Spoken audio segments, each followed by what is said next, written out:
Hello, I'm Lawrence and I'm on a quest to uncover all of the memos that Britain and America lost in the pond, and one of those memos pertains to... Actually, I just need to read something. I think all of your videos are absolute crap. You come across as a huge nerd and a total embarrassment to the rest of us Brits. That's a comment I received yesterday, and the nerd in me thinks that he is talking a lot of hooey, an American English word first attested from 1922, meaning nonsense. And, you know, he's not going to be entirely enthralled with this very video in which I take my nerdiness to the next level. New glasses and everything. This is to help me see into the new year. 2020 vision. Now, it's quite convenient that I just use the American English word hooey because this very video is all about American English words. I don't think American English gets enough recognition, and that's why I'm here doing my bit to, traverse the dictionary of American English put forth by Noah Webster, but also to look at where the words came from and what contributions America has actually made to the English language. It's fairly substantial. No, scrap that. It's very substantial. It's so substantial that there are words that we use every day in Britain that we didn't even realize were from American English. And today I'm going to talk about 8 of those. There are many, many more, so this will only be part 1 of this very series. So stay tuned for the rest of those. Now, I know what you're thinking. You're probably sick of me just blathering on and not getting to the point. You're probably swearing right at the screen as we speak, which is the perfect segue into our first entry. I bet I had you worried there, didn't I, that the first entry was going to be an actual swear word, although America did coin bullshit. So there is that. But swear word was also coined before that, in fact, and this was in 1873. That's the first attestation of it in American English. And it, of course, is just a formation of the word swear, which previously did exist as a verb, and the word word. That's easy enough. But if you look at the history of usage in both countries, America and Britain, you'll find that Britain wasn't too far behind. It adopted it about 10 years later. And people just needed that, because I think, by the time of the late 19th century, you were starting to see swear words occasionally pop up in texts, so it was easier from that point on, and it got gradually easier as the 20th century went on to distinguish when actual swear words came about, and the word swear word is apparently no different, and it was just sort of fundamental to our speech, especially when we sort of relaxed censorship and things of that nature. Of course, in American English you'll occasionally hear other phrases to describe this very thing, such as cuss word, for example, and I think in British English when we need a word to describe a particular cuss word, swear word is definitely the preferred choice. And it's an example of something that's quite common with American English coinages in that it contains a hyphen. You're going to see a lot of hyphens in this very video, indeed this entire series, so I would suggest right now, go get yourself a drink. Let's play a drinking game. Every time a hyphen pops up, drink. I can't do that, otherwise I'll be slaughtered by the end of this. It will make this video even more fun than it already is, allowing us to file it under the following.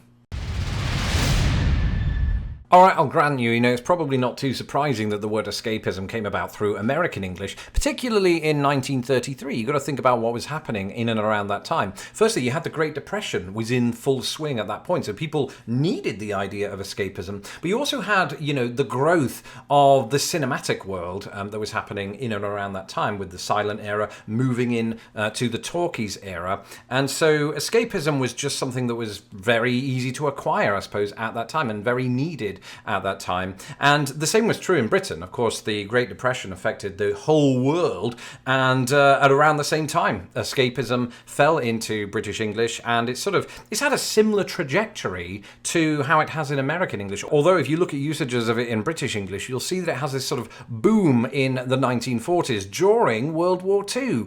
When else are you going to need more escapism than that? Because firstly, you'd need escapism from the Nazis, and you'd need to escape from the Nazis. So, it goes hand in hand with that. But if you look at American English, where does it peak? The 1970s. What was happening then? The Vietnam War. I could be reading too much into this, but I think also Star Wars. This is total guesswork. I haven't looked into the documents. It's just I see patterns and I run with it. Yeah, that could have the opposite of the desired effect, but at least that brings us on to our next entry. Quick, take a drink. We've got another hyphenated word on our hands. I'm going to just have some mild coffee. That was definitely not worth it. So the word counterproductive, yes, coined in American English, not a surprise to me. You know, I think that it has a very businessy feel to it, and you'd often see it, I think, in business speak, even to this very day. But it was a slow burner of a word. It was coined, or at least first attested, from 1920 in American English, and then it sort of lay dormant. I mean, a little bit. It didn't really take off until about the 1960s, and when it did that, it also took off in Britain. And again, this is pure speculation, but I suspect that happened alongside globalization. You had two countries working together, multiple countries working together in business terms and in other sort of governmental terms. And words like counterproductive would come up. I mean, it sort of speaks to, you know, problem solving and things of that nature. And so you're going to see more kind of officious language emerging between the two countries. And indeed, that is what happened. But I mentioned a moment ago that I haven't delved deep into every single usage of all of these words, because that would itself be counterproductive to what I'm doing. But I did give each word one of these. That's right, I gave them the once over, a glance, a rapid inspection, as it were. I mean, I was a bit more thorough than that, don't get the wrong impression. But the once over, I mean, it sounds really British, doesn't it? I can imagine gentlemen from the 1910s saying, "Did you give it the once over? What?" That sort of thing. And yet, no, this was coined in the United States, actually in the 1910s, first attested from 1913. Didn't profoundly enter British English until the end of the 1910s. That could be because, you know, World War I was done, they'd collaborated with the American soldiers, and the passage of time had allowed it to make its way in. Either way, we've been using it in British English ever since, particularly when, you know, skimming the tabloids, which popularised the next word. I tend to think of the word celeb, you know, as a shortening of celebrity, as a relatively new word. One that was concocted by the British tabloids in the 1990s, but it's actually older than that. It dates back to 1908, or at least that's the first attestation of it, in American English. That shouldn't be a surprise. Of course, America, even more well known for its celebs, perhaps, than Britain. Even in those days when, you know, the film industry, for example, was still in its infancy, and most of us couldn't even name a celeb from that time. Despite the fact that we had the golden age of cinema shortly after, and, you know, the emergence of popular music, the word celeb, you know, it was in and out of usage. I think for the most part, people would use famous person or celebrity. It was only during my lifetime that it really took off in both countries. And again, I imagine that it saw a huge increase from the 90s onward is because they needed to make their headlines just that bit punchier, and, you know, having that long word in there just wasn't going to cut it, so they cut it.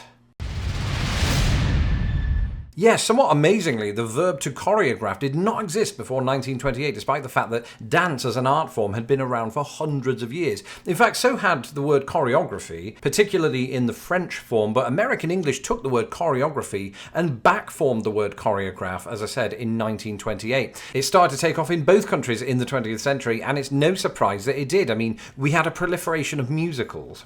And the verb to choreograph would be used, I'm sure, routinely on the sets of, you know, Grease, or that scene in Pulp Fiction where they're dancing, or just other John Travolta films. Pulp Fiction is not strictly a musical, but America has had plenty of those, as has Britain, you know. So there's the Full Monty, for example. There's a lot of choreography in that, and it's not just their legs that move. All I'm saying is that the word choreograph is trying and failing to look older than it actually is.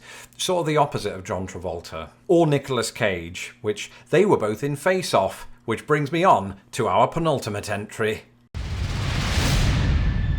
In Britain, we do love and like our lookalikes. Try saying that after 4 whiskies, although I imagine the way this video's gone, most of you probably have. But yes, the notion of lookalikes is prominent in Britain, mostly through Elvis impersonators, although you have those here too. Not as good as the real deal. And I often wonder, what is the point of lookalikes?